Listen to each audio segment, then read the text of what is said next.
నీ జీవితంలో చాలా సార్లు మనం సంతోషించే వారితో సంతోషించడానికి ఇష్టపడతాం, కానీ ఎవరైనా దుఃఖంలో ఉంటే వారితో కలిసి కూర్చొని ఆ బాధను మనం కూడా పంచుకోవాలని చాలాసార్లు ఇష్టపడం. వాళ్ళ బాధ వాళ్ళకి లేండి, నా వరకు వస్తే నేను ఆలోచిస్తాను, ఆ బాధ నాకు వచ్చినప్పుడు అప్పుడు చూద్దాంలే అని చాలాసార్లు ఏడ్చే వారిని మనం పట్టించుకోము. ఏడ్చే వారితో కలిసి వెళ్ళి మనం బాధపడం. కానీ వాక్యంలో ఒక మాట ఉంటుంది, వారి యావత్ బాధలో ఆయన బాధ నొందెను అని.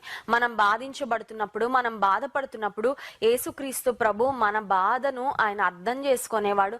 మనతో పాటు కూర్చుని ఆయన బాధపడే దేవుడు.